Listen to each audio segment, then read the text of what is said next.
This episode is made possible by PwC. A robot may not be coming for your job, but competitors are coming for your market share. At PwC, we pair the right tech with the right solutions to help you gain a competitive edge. Reimagine operations from the cloud, fuel innovation with responsible AI, and detect risks before they become headlines. That's human-led and tech-powered. It's all part of the new equation. Learn more at thenewequation.com. This episode is made possible by PwC. A robot may not be coming for your job, but competitors are coming for your market share. At PwC, we pair the right tech with the right solutions to help you gain a competitive edge. Reimagine operations from the cloud, fuel innovation with responsible AI, and detect risks before they become headlines. That's human-led and tech-powered. It's all part of the new equation. Learn more at thenewequation.com.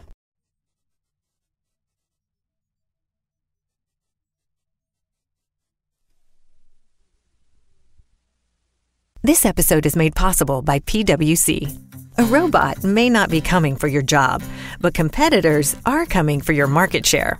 At PwC, we pair the right tech with the right solutions to help you gain a competitive edge. Reimagine operations from the cloud, fuel innovation with responsible AI, and detect risks before they become headlines. That's human-led and tech-powered. It's all part of the new equation. Learn more at thenewequation.com. Deck your home with Blinds.com. La la la la la la la la. La la la la la Blinds.com. DIY or let us install. La la la la la la la la. La la la la Blinds.com. Free design consultation. Free. Plus free samples and free shipping. Free. Ho, ho, ho! Blinds.com invented a better way to buy custom high-quality window treatments with no showroom mock-ups or waiting around for quotes from pushy salespeople, saving you time and money for the holidays with upfront pricing right on our website. Go right now to Blinds.com. Satisfaction guaranteed. Satisfaction guaranteed. Shop Blinds.com's Green Monday sale. Get up to 45% off, plus doorbuster deals. Blinds.com.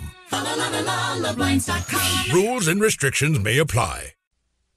During the next hour and a half, NBC and its affiliated independent stations will bring you a special Christmas Eve program conceived by the boys who are far from home this Christmas season, and including a talk by the President of the United States. In order that we may bring it to you, the following programs have been canceled over many of these stations. Amos and Andy, who will have as their guest next week Edward G. Robinson, Bill Stern's Sports Newsreel, and Fred Waring in Pleasure Time.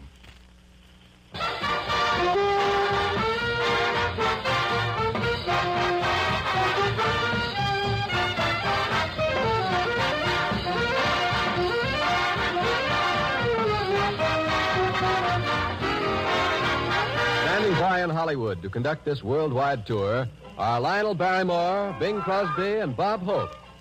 And now let me introduce the man whose portrayal of Scrooge from Dickens' immortal Christmas Carol has become an American tradition this time of the year. Mr. Lionel Barrymore.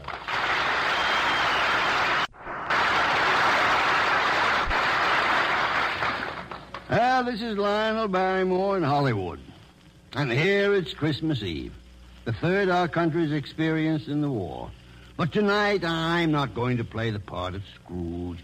Let me rather take you people of America by the hand to the side of your loved ones fighting in every quarter of the globe.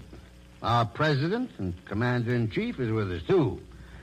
He'll speak to our armed forces, and he has a word for us as well. We're going to Italy, North Africa, to New Guinea, Guadalcanal, New Caledonia. Yes, and for the first time on the radio, we'll take you to Munda. We'll visit China, where it already is Christmas. We'll go to India, Panama, and Alaska, Pearl Harbor, and some of our ships of the Navy. Yes, in this, our third year of war, we Americans are going to spend Christmas Eve at the fighting front of our men as they light up Christmas trees all over the world. Now, no program of this type would be complete without the presence of a certain young man. His name is synonymous with joy to the GIs. He's had the thrill of meeting most of them face to face, too. Ladies and gentlemen, may I present the guest conductor of this worldwide tour, Bob Hope.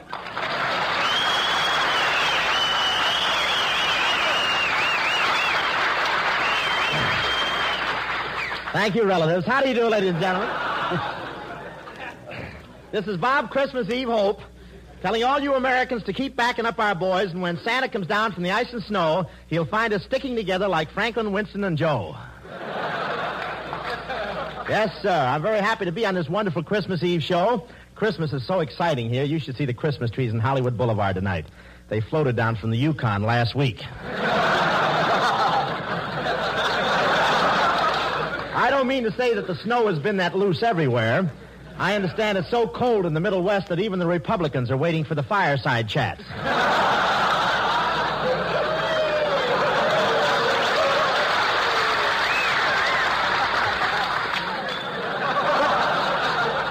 But Christmas spirit really prevails in Hollywood. All the boys in the service are visiting the canteen.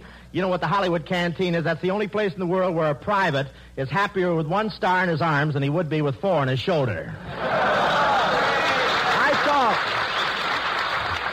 I saw W.C. Fields at the canteen, and he sat next to me, but that's beside the pint. You should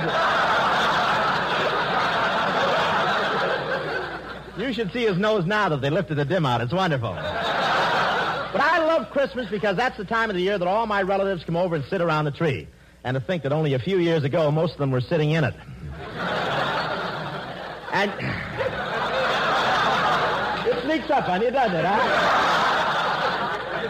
And you should see the Christmas cards I got this year. I got one card from Dorothy Lamour with a picture of her and a sarong on it. What a picture. You know how George Washington looks straight ahead on a 2-cent stamp? Well, in this envelope, he keeps peeking over his shoulder.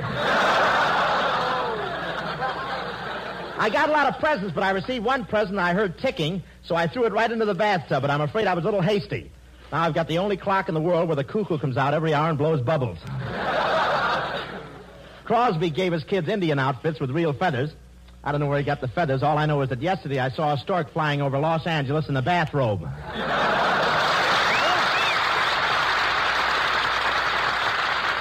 Thank you, men. And now for a visit with the men in North Africa. We go across the Atlantic and down the Mediterranean to Algiers. It's now after 3 o'clock on Christmas morning in Algiers. Less than 2 hours ago, the last soldier at the midnight mass checked in his barracks. It's quiet now, but in this headquarters city, men and women are working.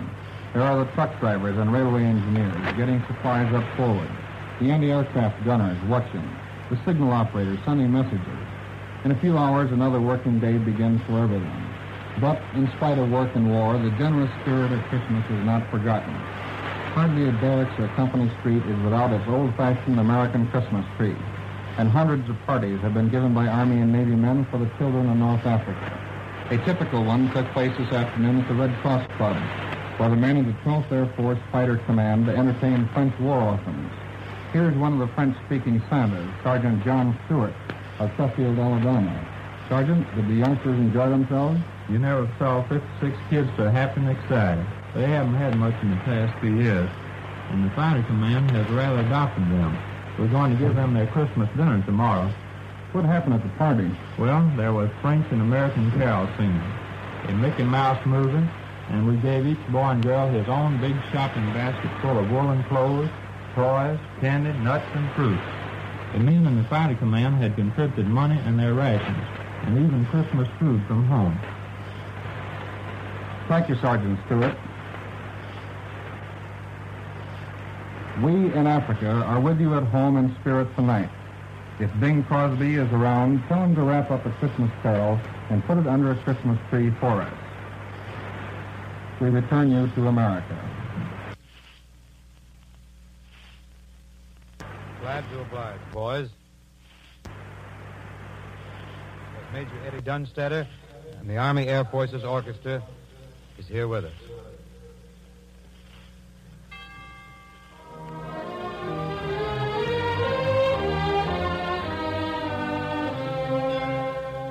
God rest ye merry gentlemen, let nothing you dismay.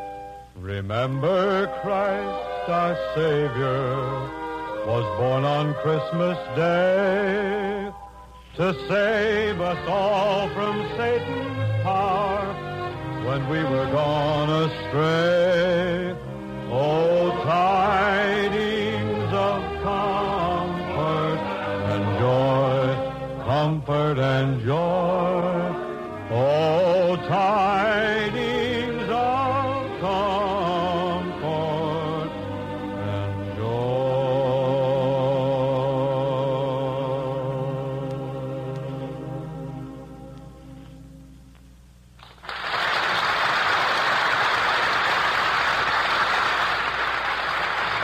Very fine, Bing. And now to meet some of the men of the Navy's Air Arm. We take you to one of the fightingest carriers of them all, a ship whose name and location must remain secret.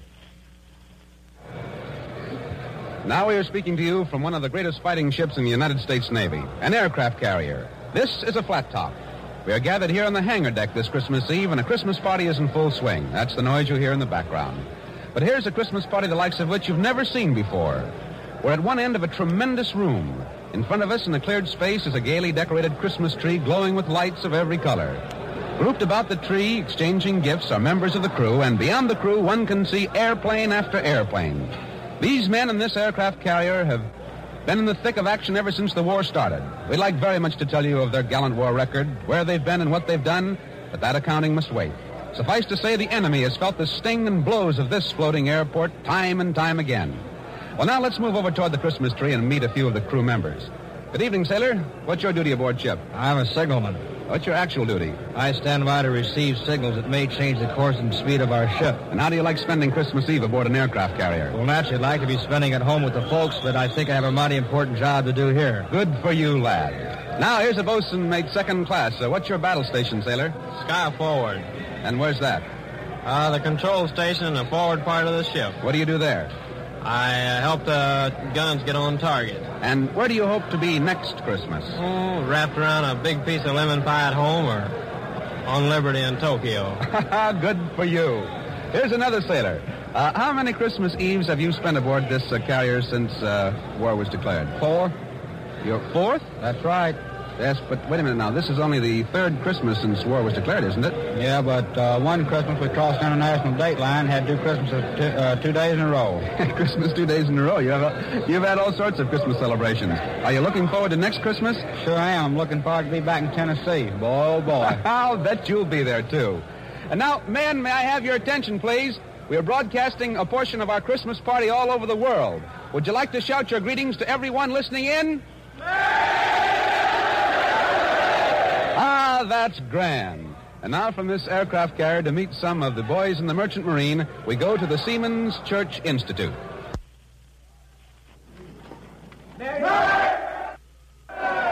Ladies and gentlemen, we don't think you have met anyone quite like Chief Steward George Jack Kessel of the Merchant Marine, who's here with us at the Seamen's Church Institute. Chief Kessel was torpedoed in the Indian Ocean, spent 20 days in a life raft with 14 other survivors. Well, Chief, suppose you tell us about it. Well, when the ship was hit, I was below playing my mandolin. I ran up on deck and tossed the mandolin into my lifeboat. Then I went around, tried to scare up some food. But as it turned out later, the mandolin was almost as important. Important as food? Why was that? Well, we needed more than food and water to keep our courage up. So I'd start singing and playing all the old favorites at first. Then later I started making up songs of my own about the boys in the boat, the folks at home, and the things we talked about mostly home. Well, tell us some of the titles. Well, I wrote Hats Off to the Merchant Marine, Heroes and Dungarees, Please Stay Out of My Dreams, I Haven't Forgotten the Thrill of Your Kiss, Let's Turn Back the Clock, and some others. Well, I've really heard your songs, and I think they're swell. But tell me, did they really help? Yes, sir, they sure helped a lot. 1 biscuit and 5 ounces of water a day isn't very much to go on for 20 days. Without those songs, the boys all felt that we couldn't have made it. Well, Chief, you're probably the only composer who ever wrote his songs in a life raft. And I'll bet no composer ever had a more appreciative audience. Well, I know this. Nobody, songwriter or not, ever sailed with finer men than I've lived and worked with in the Merchant Marine for the last 15 years. And you can bet this. We'll keep them sailing until we win. Well, thanks, Chief Steward George Jack Kessel, who turned back death at sea with a song. And now, friends, one of the outfits sharing in the credit of winning the Battle of the Atlantic is the United States Coast Guard. So for a Christmas Eve visit to these boys, we take you aboard a Coast Guard cutter. Here we are aboard a Coast Guard cutter.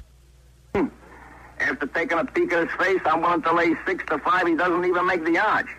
But he finally gets there with everybody laughing and clapping their hands, and the preacher comes forward, and Dave the Dude looks happier than ever seen him look before in his life as they all get together under the arch of flowers. Well, all of a sudden there is a terrific racket at the front door of the Woodcock Inn. And in comes a doll about 4 feet high and 5 feet wide. In fact, I never see such a wide doll. She looks all hammered down. Her face is almost as wide as her shoulders, and she makes me think of a great, big, full moon. She comes in bounding in like, and I can see that she's all trained up about something. As she bounces in, I hear a gurgle. And I look around, and I see Walter Winchester slumping down to the floor, almost dragging Miss Billy Perry with him. Well, the wide doll walks right up to the bunch under the arch and says in a large, bass voice, "Which one of you is Dave the Dude?" "I'm Dave the Dude," says Dave the Dude, stepping up. "What do you mean by busting in here like a walrus and gumming up our wedding?" "Oh, so you're the guy who kidnaps my ever-loving husband to marry him off to this little red-headed pancake here, are you?" The wide doll says all of that, and at the same time looking at Dave the Dude, but at the same time pointing at Miss Billy Perry. Well, now, calling Miss Billy Perry a pancake to Dave the Dude is a very serious proposition, and Dave the Dude gets very angry. "Now listen here," Dave the Dude says. "You better take a walk before somebody clips you." Well, that's a very good story, sailor, but apparently not the right story. Now let's go to London. Come in, London.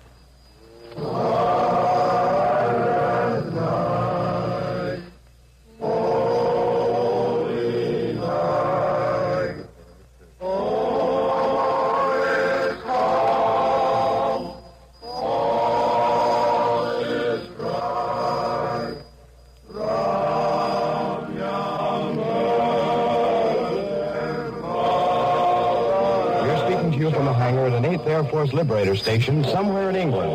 There was a party at the Aero Club tonight. The long, narrow room had been decorated with Christmas trees and evergreen boughs and red crepe paper. 30 of the men, combat and ground personnel, enlisted men and officers got together and sang Christmas carols as a part of the program. 3:15 in the European Theater of Operations. The night is silent, but this Liberator base never sleeps, even on Christmas Eve. By air, the enemy is only a few minutes away. The men who are safeguarding the present and those who are preparing for the future are hard at work. And one of them, whose task is less grim than the others, is Technical Sergeant Nicholas L. Visco of Bridgeport, Pennsylvania. What are you doing at this hour of the morning, Sergeant? Toasting turkeys, and the boys realize that a lot of folks are doing without it, so we can have it here. We want to thank them for the small Christmas present. And that goes for all of us. Would you like to know what I'm doing about dessert? Absolutely. It's ice cream. We save our rations of powdered milk and powdered eggs, and I got a hold of some cocoa and cornstarch, all of which adds up to ice cream. Good deal, Sergeant. Here's another man who works all round hours. Technical Sergeant John R. Wade of Taunton, Massachusetts, a member of the ground crew.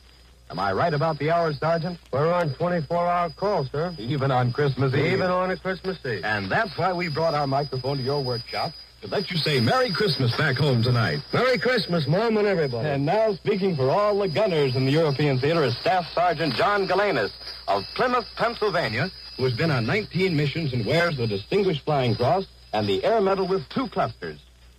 Well, the best way I can put it is this. There's one ship in our group called Heaven Can Wait. It'd be like heaven to be home for Christmas this year, but heaven not only can, but has to wait until our job is finished. For the pilots, navigators, and bombardiers, First Lieutenant Alan L. Green of Oregon City, Oregon. The lieutenant is 21, has been on 17 missions, and wears the Distinguished Flying Cross, the Purple Heart, and the Air Medal. Lieutenant? I feel the same way the sergeant does. We've enjoyed the presents and the Christmas greetings we've had from home. We'd like to return every Merry Christmas in person, but it's back to duty now. So we might add we have some Christmas presents and some New Year's resolutions here in England. We're planning to deliver to Hitler in person. From England, the armed forces return to the United States. Well, here we are back in Hollywood.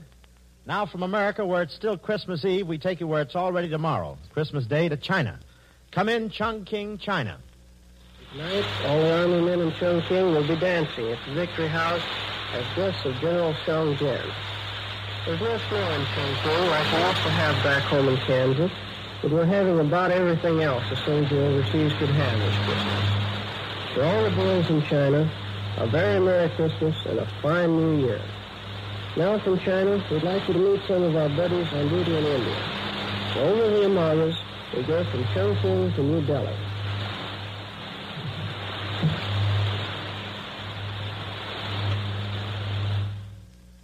Those boys out there in India evidently can't hear me, but they're definitely on our Christmas list, and we've got a long one tonight. So suppose we try to bring in those fighting Marines at Guadalcanal. And if everything works all right, we will take you to Munda and Guadalcanal.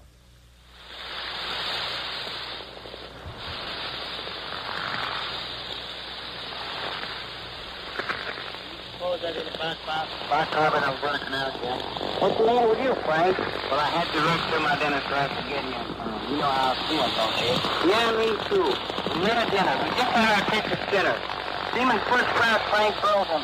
And I am Seaman First Class Jim Horshaw. I'm from Detroit, Michigan, and Frank is from Huntsville, Alabama. Yeah, we rushed up to our turkey stuffing and pudding. Say, Jim, I have it rushed up this that you ran for a festival. That's not so long ago, just a few weeks back. See, I used to look up out of that rusty room and down and think of my folks fast asleep down in Alabama. We can say that again. Let's give the folks a hot toast and act up, I think. Well, while we are speaking about Russia, we sure feel sorry for your folks back home. They tell us we can't drive over 35 miles an hour, but we can't drive over 25. And they're using clothing traffic cop on this sort of stuff. Huh? You should have one of these MPs after you. Don't get a picture now you're dropping. Everyone will say, did you hear Seaman First Class Hornshaw dropping on the radio at Christmas? But we're on the radio. Oh, don't worry about us, guys, folks. We expected you, guys, but also not on Christmas. Any level, it's sure a lot better here than it was last year. Last Christmas, almost everybody spent the holidays in a foxhole. Well, folks, all we really want to say is a Merry Christmas. It's a tough fight, and we'll be home soon, Mom, I hope. I was saying First Class Frank Rosen, Huntsville, Alabama, sending greetings to his mother and dad and the first sister in Alabama, and my new little brother, too. And his new little brother, too. And I want to say greetings to my mother and dad, my brothers and sisters in Detroit. Hey, hopefully I'm listening. This is Seaman First Class Jim Horshaw on Guadalcanal, switching you to Munda, New Georgia. Go ahead, remember. This is greetings from the Northern Phone. This is George Thomas Forster speaking from Munda Airfield on New Georgia Island. This is the first broadcast to come out of the Northern Phone. It is 1:20 on Christmas afternoon, and there are two blue jackets standing beside me. I want to tell you about Christmas on New Georgia. Here is Radio Man Second Class Charles Bashara of Binghamton, New York. Thanks, Mr. Forster. I'd like to introduce my pal, Gunner's Mate Third Class Robert Noyers. Bob is from Cahoots, New York. Thanks, Charlie. What do we do now? Well, Charlie used to be on station WFYR in Syracuse, New York. So the show is yours, Charlie. Yes, but this is sure different than broadcasting from WFYR. We're out here in Munda Airfield, at the top of the hill that the Japs were trying to bomb off the map only a few weeks ago. And we have a planes rolling. We're in an open sea. As I said, it's not like Syracuse, and it's sure not like Christmas at home, eh, Bob? It sure isn't. We're standing here with our shirts off, and it's still plenty hot in there. In fact, I'm soaking wet. Maybe I'm not. One thing, we didn't have a slow dash just a half hour ago. I've got the menu here. Shall I read it, Sam? Sure, go ahead. Roast turkey, vivid gravy, steak dressing, and butter cornflakes. With potatoes, cranberry sauce, ice cream, and chocolate cake. Candy, cigarettes, and coffee, and Merry Christmas. Remember last Christmas, Bob? And we were wondering where we would be this Christmas. Yeah, well, here we are. And here we stand till we run those dirty little yellow. Wait a minute, Bob. We're on the air. And while we are, I'd like to say greetings to my mom and dad and my whole family and the staff at WFYR. I hope to be back with you soon. Me too. Christmas greetings to my mom and dad and family in Cahoots. And a special greeting to Ruth. I want to get this out and go home and read it all ahead. Thank you, fellas. Thank you, Charlie, and Bob Noyers. I hope you're faithful listening because you're on the first broadcast from Munda. This is your NBC war reporter, George Thomas Forster, speaking from New Georgia in the Northern Province. I now switch you to the mainland.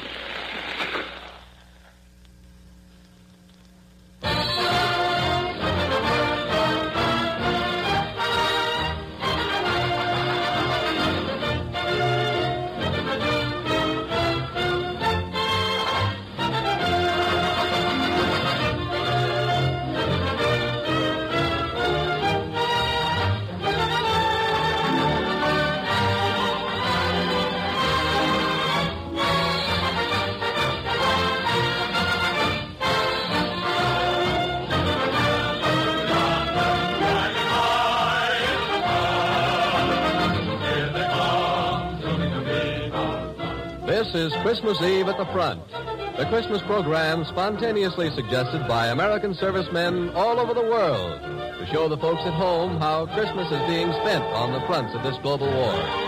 This program is being presented by the 4 major networks. We pause briefly for station identification. Out in the Pacific, our boys have given a mighty good account of themselves, and some of them are spending this Christmas in the hospital. So, for a visit with the wounded in New Caledonia, we take you to Noumea.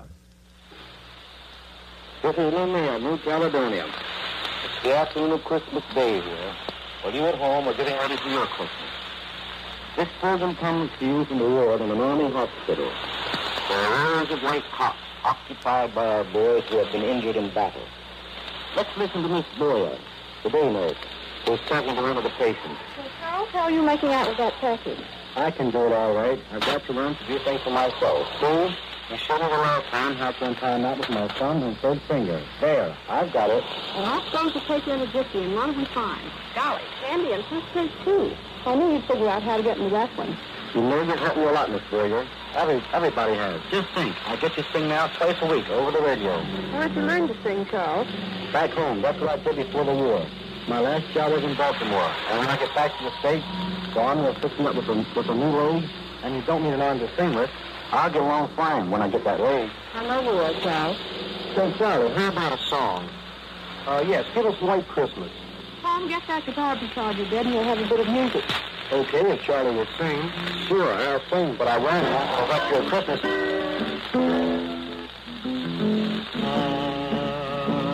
I'm dreaming of a white Christmas,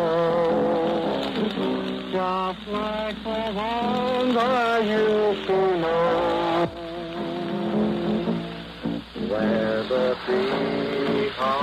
Now, while Charles sings, I'm sure our listeners would like to know more about him. So I'm going to ask Colonel Stewart, chief surgeon of the hospital, to tell us Charlie's story. Charlie's full name is Private First Class Charles E. Oates, who found as a 1507 Gray Street, Baltimore, Maryland. He was 26 years old and was injured on Guadalcanal last January 16th when a shell killed his buddies. It was necessary to amputate his left arm and right leg. He was in a critical condition for some months. At first, he didn't have to arm, but now he always thought something somewhere else. He sings for the boys here in the hospital, and twice a week he goes out in his wheelchair and sings a 15-minute program over the radio. I understand, Colonel. He received many plasma transfusions. Yes, Charlie had 31 transfusions in all. A record for the hospital, perhaps it's a record anywhere. Thank you, Colonel Stewart. Like countless other Americans, Charlie Oates has what it takes to win this war. He and his buddies have fought the Japs for 2 years. Give it out this Christmas. From on around, we're going to make it possible for us overseas. Return home and begin the Christmas tree for the country. So from this hospital ward in Noumea, New Caledonia, we send a Merry Christmas. Merry Christmas! And now back to the United States. Up in the windswept Aleutians, the boys are huddled around their stoves talking things over. So let's go to the land of snow and reindeers, to Alaska. A little test from Palestine now.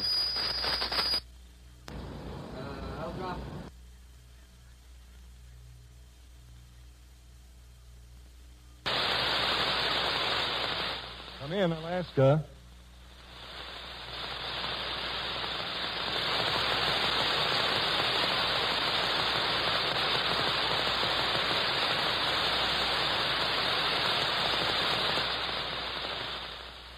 Say, Bing, we're having a little trouble getting Alaska, so step into my office, please. Is that what you meant? You look fine tonight. You look well. You look grand. Like my tent? Isn't that a wonderful thing?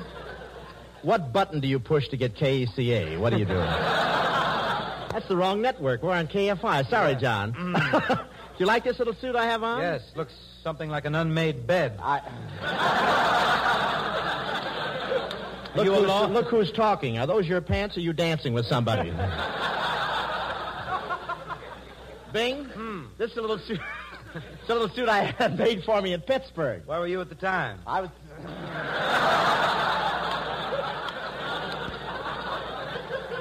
Nevertheless, I like it, and I'm going to buy it. I think it looks good, don't you? Yes, love it. Do you like that? Why don't you take the hanger out?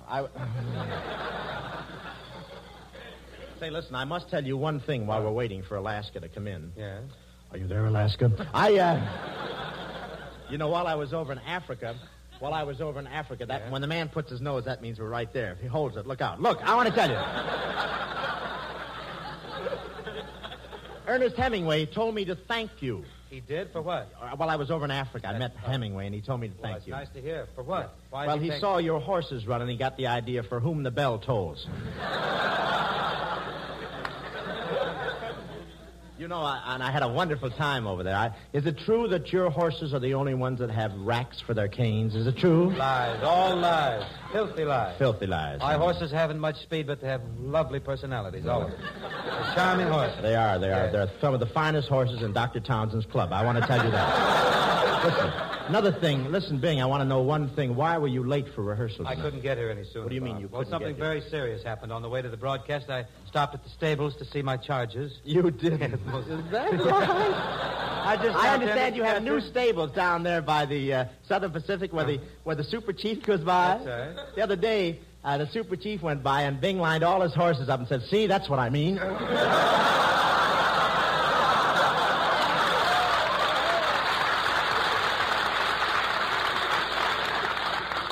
Say, but Bing. What? How about this right here? You want to cut in clever, right there? Yes, Christmas Eve, and every other night is silent night for the men in the submarine service. But tonight they break their silence to join us around the Christmas tree as we take you aboard a United States submarine. I can use you. Come in at 9. I am an electrician mate first class aboard a fleet submarine. In speaking for all submarine men, I want to say to our wives and kids back home, to Mother and Dad, and to the sweethearts who wait our return, Merry Christmas and a Happy New Year from Uncle Sam's Submarines. I am the mail orderly aboard, and for a while my job was pretty tough with all the packages and mail for the crew. How did you make out, Joe? Swell. Enough cigarettes to last 2 months and a picture of my best gal. And you, Swede? Well, I got a big fruitcake from home, but made the mistake of opening it up in the mess room. And how about you, Frenchie? You know, the little woman is living back on the East Coast. Well, I got a card saying, Merry Christmas. Please send check. Rent overdue. Boy, things must be pretty tough back there. Boy, you said it. How about you, Chief? Well, the best package all of us could get right now is a big, fat Jap cruiser. Right in hell, that's right. Yes, sir. Did you see those turkeys Cookie is working on in the galley? Yeah, and all the trimmings, too. Here we go again. Take her down. Level off at periscope depth. Battle station submerged.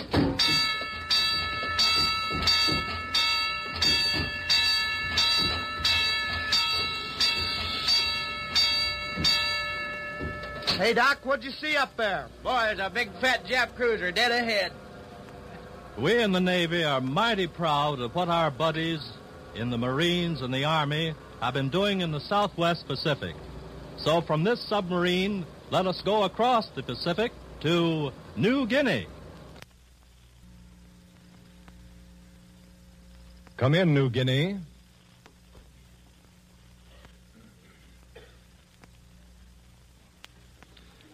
Say, we're mighty sorry the boys in New Guinea can't hear us right now. We had them on the line just a moment ago, and this is the message they sent us. It's Christmas Day here in New Guinea. All over this island, American and Australian troops, together with their native helpers, have managed to observe the holiday to the best of their ability. Some were able to sing a carol or two last night, and a surprising number contrived to attend the religious services held last night and still being conducted today from the north bank of the Massawong River to the bomb-scarred chapels of Port Moresby. But everyone found time to open his presents and read his mail. Other than these activities, Christmas on New Guinea is a case of it being Saturday and another day of war. Trucks going toward or coming back from the war. Planes are either going out or returning from combat missions. And every once in a while, a line of natives passes by, silent and intent on holding up their end of the fight. I wish you had a chance to talk to some of our boys out here. There is Staff Sergeant Paul Blasewitz, formerly the Bronx of New York City, and now with the Troop Carrier Command. Blasewitz is a tail gunner in a flying fortress. Only they don't carry bombs, they carry freight. They call them fighting freighters because that's where they haul things they've also got to be able to fight. This is his second Christmas out here, but he says this one is a lot better than last year because they're better organized for things like Christmas. For instance, this morning he made his usual run, but by the time we hauled some stuff over to the boys at Arroway, that's over on New Britain, and the Japs didn't give us any trouble at all. Just now, Blasewitz is taking it easy, waiting for the next job to come along. And then there are the Australians down here. Boy, what a bunch of fighting men. Just now, many of them are spending their Christmas up in the Ramu Valley. You know, they've got a funny custom in the Australian Army. All of the officers roll up their sleeves and serve the Christmas dinner to the enlisted men. And that's going on today wherever the Aussies are fighting. And that's what's happening out here in New Guinea. We know that all you people back home are working with all your might to make such a broadcast as this completely unnecessary on Christmas Day of 1944. And that's the message. Well, believe me, fellas, we can't wait till the American forces return to the United States, but we realize there still is a big job ahead. A very big job to be done on both sides of the war and home fronts, and the sooner we finish both jobs, the sooner our boys will come home. You know, Robin, the Navy is doing a huge share of that job, too. Boy, you can say that again, Bing. Let's cut in on Christmas Eve doings on one of Uncle Sam's mighty battle wagons. To greet the holy night that gave the world its Christmas rose, its King of love and light. This is Christmas Eve with the Blue Jackets aboard a United States battleship. Listen while Blue Jacket McMillan, Seaman First Class, is singing Jesu Bambino for the ship's crew.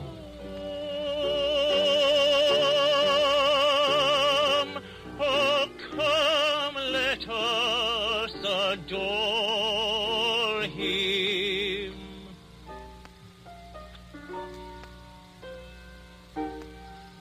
Let us adore him, Christ the Lord.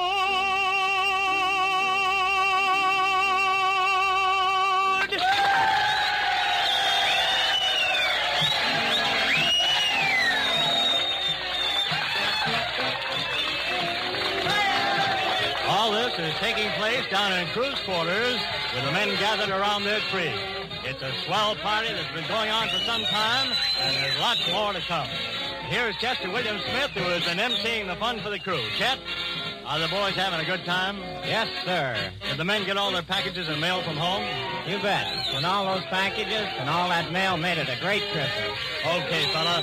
We know you're going to top it all off with the grand turkey dinner tomorrow, but right now, let's get back over there with the band and sailing, sailing.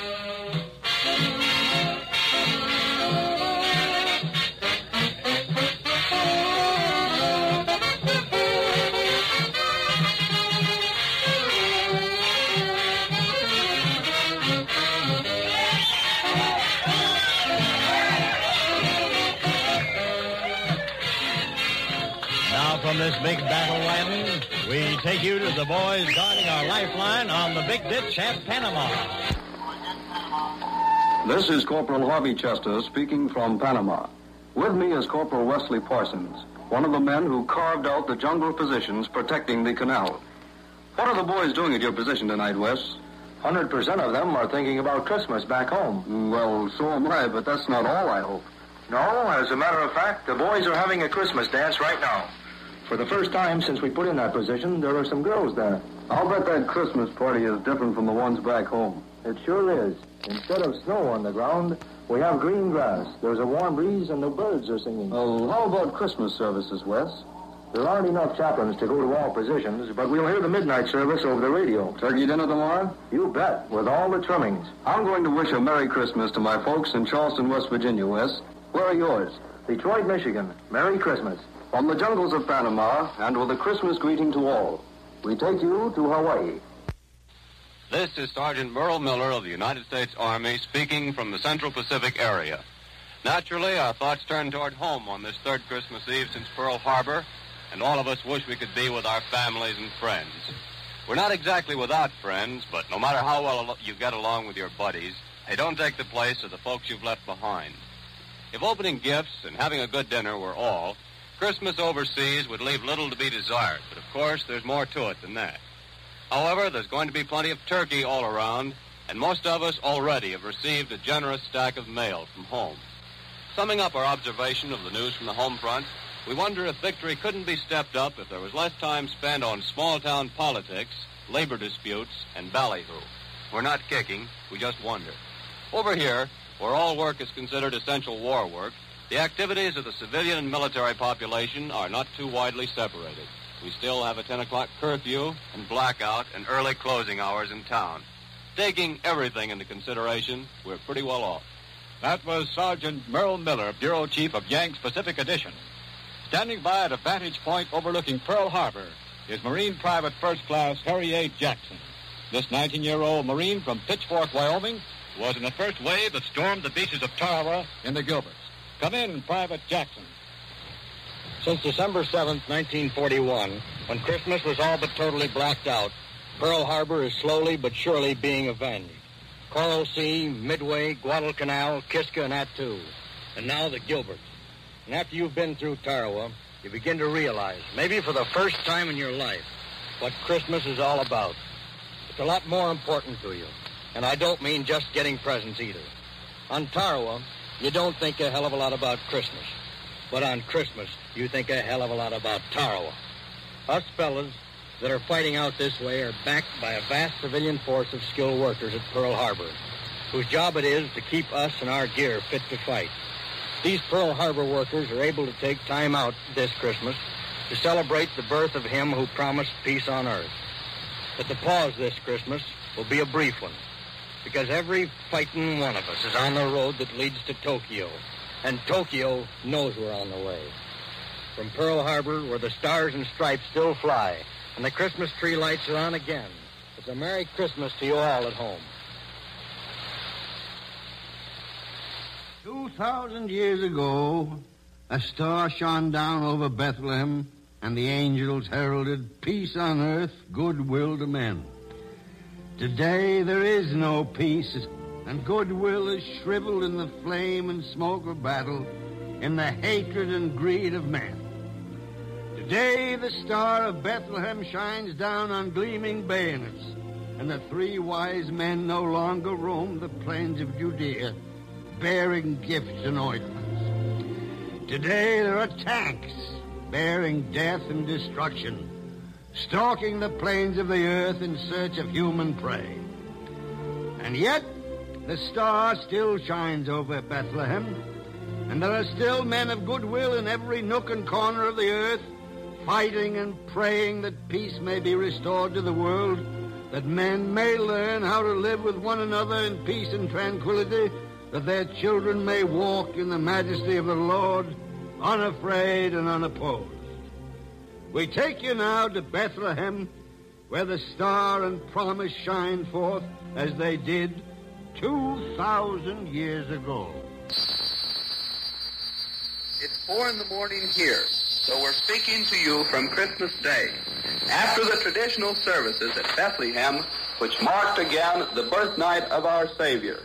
Here with me are Chaplain James A. Carey and two typical American soldiers, Sergeant Walter Bowler of Brooklyn and Sergeant Earl Getchoff of Detroit. They're speaking to you from the Holy Land as representatives of the American Army in the Middle East. Earl, will you go first? Tonight, I knelt with 60 other American boys on the site of the stable where Christ was born. An American chaplain officiated at a mass there. It was only one of many such services, but it was the first participation of the American Army in the Bethlehem ceremony. It certainly was fine, wasn't it, Earl? I kept remembering, as I watched the ceremonies in the church of the Nativity, that Christmas had been celebrated there for 1,600 years. Me too, Walter. It's been a Christmas Eve I'll never forget. The church was filled with uniformed men, Americans, British and Polish. So I knew there was still a war on, but somehow or other I felt there would soon be peace on earth again. And you, Chaplain Carey? My only viewpoint now springs from my job as Chief of Middle East Chaplain. I want to tell all you people back home that some of your boys have had a very fine experience. It seems to me that they will be finer men and finer Americans for having made this pilgrimage to the birthplace of our Lord. And now, as the Star of Bethlehem shines down, the Middle East Armed Forces return you to the United States.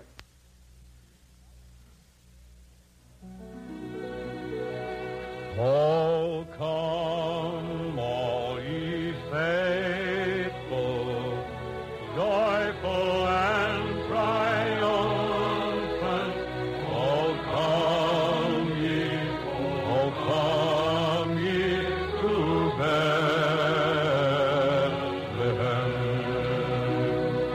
Come and behold him, born the King of angels. Oh, come, let us adore him. Oh, come, let us adore him. Oh, come, let us adore him. Christ the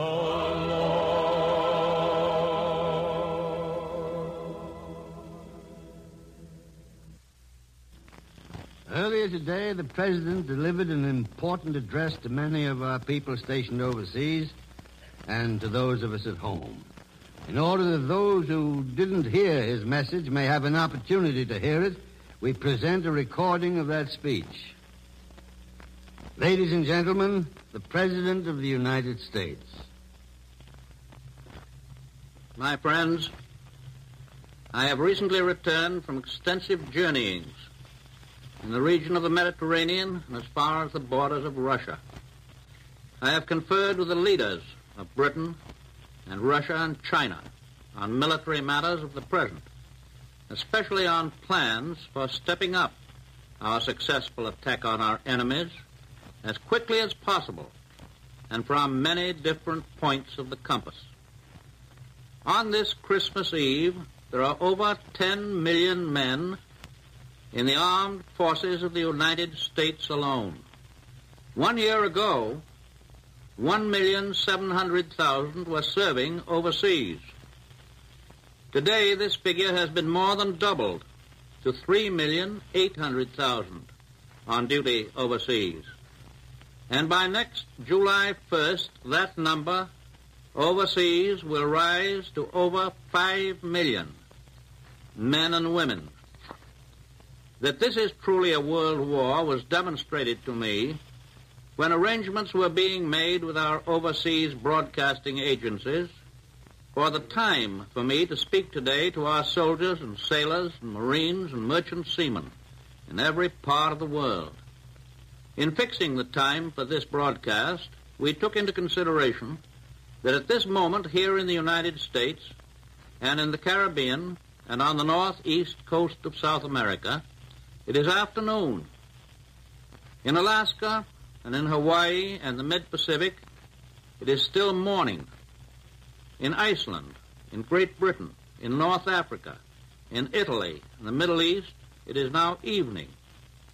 In the Southwest Pacific, in Australia and China and Burma and India, it is already Christmas Day. So we can correctly say that at this moment, in those far eastern parts where Americans are fighting, today is tomorrow. But everywhere throughout the world, through this war that covers the world, there is a special spirit that has warmed our hearts since our earliest childhood. A spirit that brings us close to our homes, our families, our friends and neighbors, the Christmas spirit of peace on earth, goodwill toward men. It is an unquenchable spirit.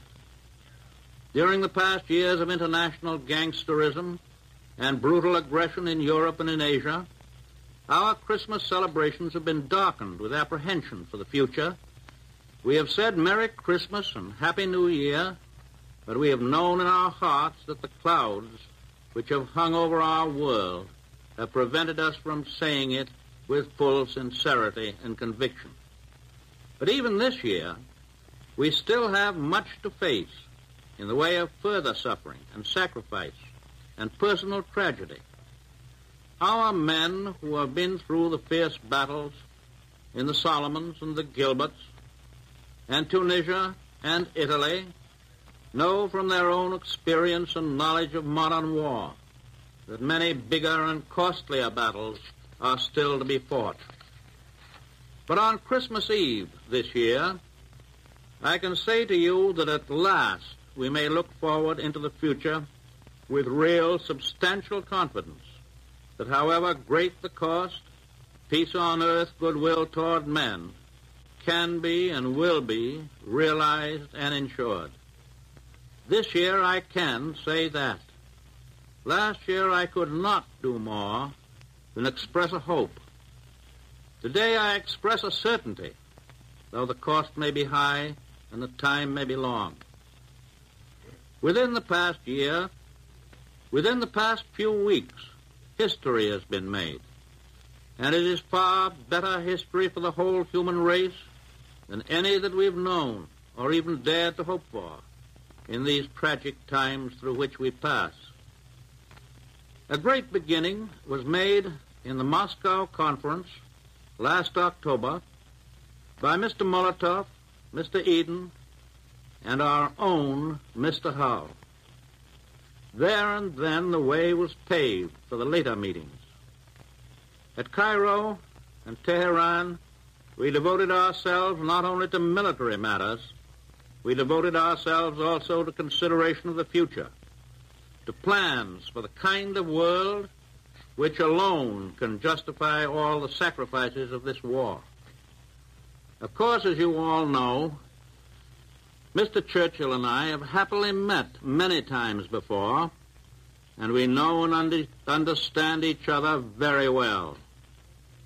Indeed, Mr. Churchill has become known and beloved by many millions of Americans, and the heartfelt prayers of all of us have been with this great citizen of the world in his recent serious illness. The Cairo and Tehran conferences, however, gave me my first opportunity to meet the Generalissimo, Chiang Kai-shek, and Marshal Stalin, and to sit down at the table with these unconquerable men and talk with them face to face. We had planned to talk to each other across the table at Cairo and Tehran, but we soon found that we were all on the same side of the table. We came to the conferences with faith in each other, but we needed the personal contact. And now we have supplemented faith with definite knowledge. It was well worth traveling thousands of miles over land and sea to bring about this personal meeting and to gain the heartening assurance that we are absolutely agreed with one another on all the major objectives and on the military means of obtaining them. At Cairo, Prime Minister Churchill and I spent 4 days with the Generalissimo, Chiang Kai-shek. It was the first time that we'd had an opportunity to go over the complex situation in the Far East with him personally. We were able not only to settle upon definite military strategy, but also to discuss certain long-range principles which we believe can assure peace in the Far East for many generations to come. Those principles are as simple as they are fundamental. They involve the restoration of stolen property to its rightful owners and the recognition of the rights of millions of people in the Far East to build up their own forms of self-government without molestation. Essential to all peace and security in the Pacific and in the rest of the world is the permanent elimination of the Empire of Japan as a potential force of aggression. Never again must our soldiers and sailors and Marines and other soldiers and sailors and Marines be compelled to fight from island to island as they are fighting so gallantly and so successfully today. Increasingly powerful forces are now hammering at the Japanese at many points over an enormous arc which curves down through the Pacific from the Aleutians to the jungles of Burma. Our own Army and Navy, our air forces, the Australians and New Zealanders, the Dutch and the British land, air, and sea forces are all forming a band of steel which is slowly but surely closing in on Japan. And on the mainland of Asia, under the Generalissimo's leadership, the Chinese ground and air forces, augmented by American air forces, are playing a vital part in starting the drive which will push the invaders into the sea. Following out the military decisions at Cairo, General Marshall has just flown around the world and has had conferences with General MacArthur and Admiral Nimitz, conferences which will spell plenty of bad news for the Japs in the not too far distant future. I met in the Generalissimo a man of great vision, great courage, and a remarkably keen understanding of the problems of today and tomorrow. We discussed all the manifold military plans for striking at Japan with a decisive force from many directions, and I believe I can say that he returned to Chongqing with the positive assurance of total victory over our common enemy. Today, we and the Republic of China are closer together than ever before in deep friendship and in unity of purpose. Deck your home with Blinds.com. Blinds.com. DIY or let us install. Blinds.com. Free design consultation. Free. Plus free samples and free shipping. Free. Ho, ho, ho! Blinds.com invented a better way to buy custom high-quality window treatments with no showroom mock-ups or waiting around for quotes from pushy salespeople, saving you time and money for the holidays with upfront pricing right on our website. Go right now to Blinds.com. Satisfaction guaranteed. Satisfaction guaranteed. Shop Blinds.com's Green Monday sale. Get up to 45% off, plus doorbuster deals. Blinds.com. Blinds.com. Rules and restrictions may apply. Between aging and busy lifestyles, many women struggle with maintaining their physical and mental wellness. At Aquavita Concierge Healthcare Services for Women, we can help you revitalize your health and reclaim your life. We start from within by balancing your hormones, allowing your body to achieve and maintain desired weight goals. We also specialize in peptide therapies, regenerative medicine, sexual health, and aesthetics in our state-of-the-art facilities. Feel better, look better, live better at Aquavita. Visit aquavitality.com and begin your journey today. After the Cairo conference, Mr. Churchill and I went by airplane to Tehran. Deck your home with Blinds.com. Blinds.com. DIY or let us install. Blinds.com. Free design consultation. Free. Plus free samples and free shipping. Free. Ho, ho, ho! Blinds.com invented a better way to buy custom high-quality window treatments with no showroom mock-ups or waiting around for quotes from pushy salespeople, saving you time and money for the holidays with upfront pricing right on our website. Go right now to Blinds.com. Satisfaction guaranteed. Satisfaction guaranteed. Shop Blinds.com's Green Monday sale. Get up to 45% off, plus doorbuster deals. Blinds.com. Blinds.com. Rules and restrictions may apply. There we met with Marshal Stalin. We talked with complete frankness on every conceivable subject connected with the winning of the war and the establishment of a durable peace after the war. Within 3 days of intense and consistently amicable discussions, we agreed on every point concerned with the launching of a gigantic attack upon Germany. The Russian army will continue its stern offensives on Germany's eastern front. The Allied armies in Italy and Africa will bring relentless pressure on Germany from the south. And now the encirclement will be complete as great American and British forces attack from other points of the compass. The commander selected to lead the combined attack from these other points is General Dwight D. Eisenhower. His performances in Africa, in Sicily, and in Italy have been brilliant. He knows by practical and successful experience the way to coordinate air, sea, and land power. All of these will be under his control. Lieutenant General Carl Spaatz will command the entire American strategic bombing force operating against Germany.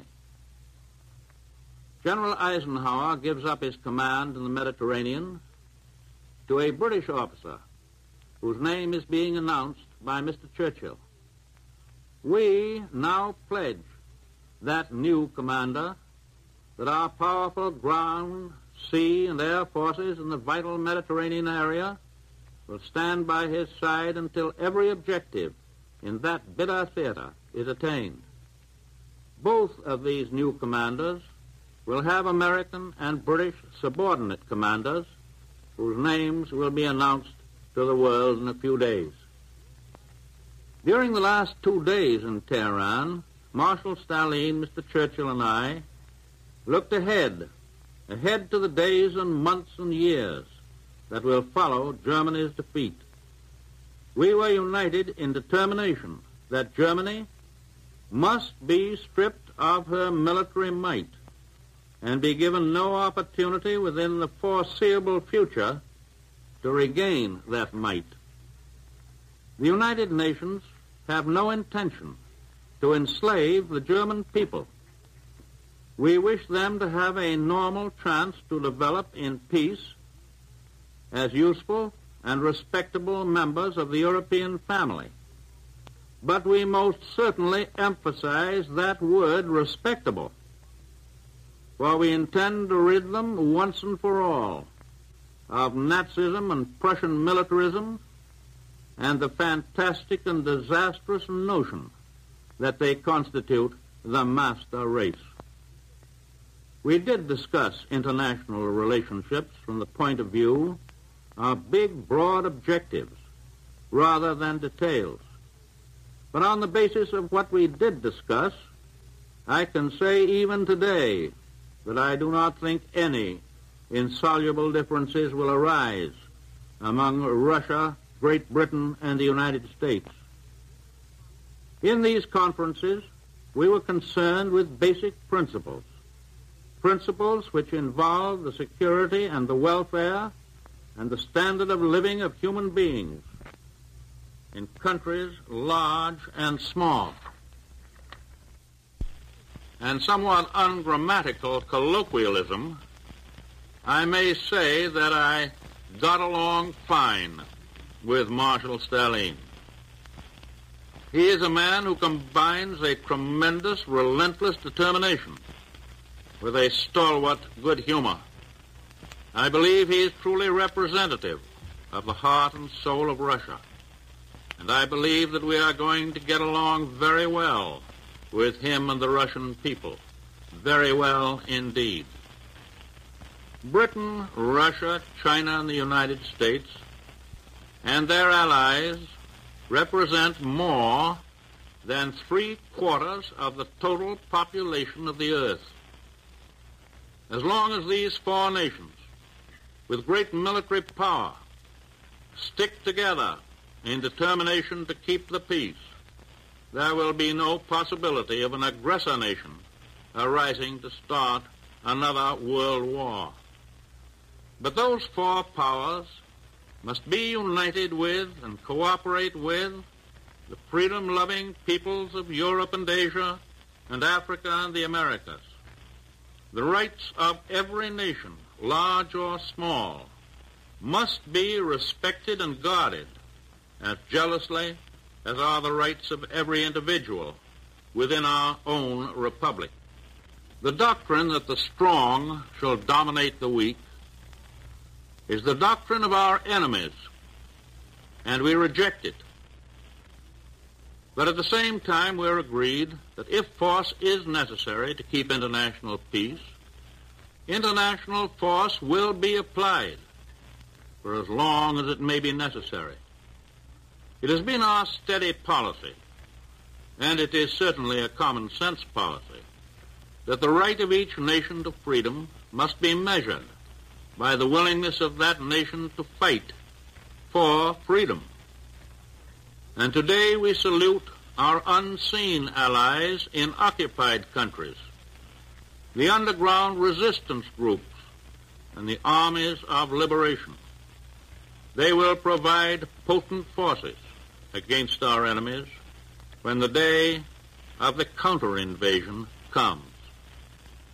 Through the development of science, the world has become so much smaller that we have had to discard the geographical yardsticks of the past. For instance, through our early history, the Atlantic and Pacific Oceans were believed to be walls of safety for the United States. Time and distance made it physically possible, for example, for us and for the other American republics to obtain and maintain independence against infinitely stronger powers. Until recently, very few people, even military experts, thought that the day would ever come when we might have to defend our Pacific coast against Japanese threats of invasion. At the outbreak of the First World War, relatively few people thought that our ships and shipping would be menaced by German submarines on the high seas, or that the German militarists would ever attempt to dominate any nation outside of Central Europe. After the armistice in 1918, we thought and hoped that the militaristic philosophy of Germany had been crushed, and being full of the milk of human kindness, we spent the next 20 years disarming, while the Germans whined so pathetically that the other nations permitted them and even helped them to rearm. For too many years, we lived on pious hopes that aggressor and warlike nations would learn and understand and carry out the doctrine of purely voluntary peace. The well-intentioned but ill-fated experiments of former years did not work. It is my hope that we will not try them again. No, that is putting it too weakly. It is my intention to do all that I humanly can as President and Commander-in-Chief to see to it that these tragic mistakes shall not be made again. There have always been cheerful idiots in this country who believed that there would be no more war for us if everybody in America would only return into their homes and lock their front doors behind them. Assuming that their motives were of the highest, events have shown how unwilling they were to face the facts. The overwhelming majority of all the people in the world want peace. Most of them are fighting for the attainment of peace, not just a truce, not just an armistice, but peace that is as strongly enforced and as durable as mortal man can make it. If we are willing to fight for peace now, is it not good logic that we should use force if necessary in the future to keep the peace? I believe and I think I can say that the other three great nations who are fighting so magnificently to gain peace are in complete agreement that we must be prepared to keep the peace by force. If the people of Germany and Japan are made to realize thoroughly that the world is not going to let them break out again, it is possible, and I hope probable, that they will abandon the philosophy of aggression, the belief that they can gain the whole world, even at the risk of losing their own souls. I shall have more to say about the Cairo and Tehran conferences when I make my report to the Congress in about 2 weeks' time. And on that occasion, I shall also have a great deal to say about certain conditions here at home. But today,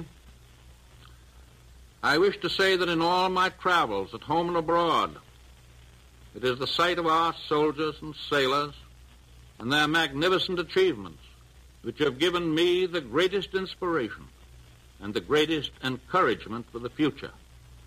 To the members of our armed forces, to their wives, mothers, and fathers, I want to affirm the great faith and confidence that we have in General Marshall and Admiral King, who direct all of our armed might throughout the world. Upon them falls the responsibility of planning the strategy, of determining where and when we shall fight. Both of these men have already gained high places in American history, places which will record in that history many evidences of their military genius that cannot be published today. Some of our men overseas are now spending their third Christmas far from home. To them and to all others overseas, or soon to go overseas, I can give assurance that it is the purpose of their government to win this war and to bring them home at the earliest possible time. And we here in the United States had better be sure that when our soldiers and sailors do come home, they will find an America in which they are given full opportunities for education and rehabilitation and social security and employment and business enterprise under the free American system, and that they will find a government which, by their votes as American citizens, they have had a full share in electing. The American people have had every reason to know that this is a tough and destructive war. On my trip abroad, I talked with many military men who had faced our enemies in the field. These hard-headed realists testify to the strength and skill and resourcefulness of the enemy generals and men whom we must beat before final victory is won. The war is now reaching the stage where we shall all have to look forward to large casualty lists, dead, wounded, and missing. War entails just that. There is no easy road to victory, and the end is not yet in sight. I have been back only for a week. It is fair that I should tell you my impression. I think I see a tendency in some of our people here to assume a quick ending of the war. The war and the result means false reasoning. I think I discern an effort to resume or even encourage an outbreak of partisan thinking and talking. I hope I am wrong, for surely our first and most foremost tasks are all concerned with winning the war and winning a just peace that will last for generations. The massive offensives which are in the making, both in Europe and the Far East, will require every ounce of energy and fortitude that we and our allies can summon on the fighting fronts and in all the workshops at home. As I have said before, you cannot order up a great attack on a Monday and demand that it be delivered on Saturday. Less than a month ago, I flew in a big Army transport plane over the little town of Bethlehem in Palestine. Tonight on Christmas Eve, all men and women everywhere who love Christmas are thinking of that ancient town and of the star of faith that shone there more than 19 centuries ago. American boys are fighting today in snow-covered mountains, in malarial jungles, on blazing deserts. They are fighting on the far stretches of the sea and above the clouds, fighting the thing for which they struggle. I think is best symbolized by the message that came out of Bethlehem. On behalf of the American people, your own people, I send this Christmas message to you who are in our armed forces. In our hearts are prayers for you and for all your comrades in arms who fight to rid the world of evil. We ask God's blessing upon you, upon your fathers and mothers and wives and children, all your loved ones at home. We ask that the comfort of God's grace shall be granted to those who are sick and wounded, and to those who are prisoners of war in the hands of the enemy, waiting for the day when they will again be free. And we ask that God receive and cherish those who have given their lives, and that he keep them in honor and in the grateful memory of their countrymen forever. God bless all of you who fight our battles on this Christmas Eve. God bless us all. Keep us strong in our faith that we fight for a better day for humankind, here and everywhere. You have just heard the voice of the President of the United States. Ladies and gentlemen, our national anthem.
This concludes the special Christmas Eve program conceived by the boys who are far from home this Christmas season.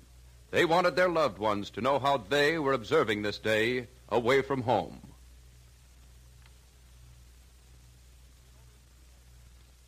In order that we might bring you the special program just concluded, the following programs, usually heard over many of these stations, were canceled tonight. Amos and Andy, Bill Stern's Sports Newsreel, Fred Waring in Pleasure Time, and Fleetwood Lawton. This is the National Broadcasting Company.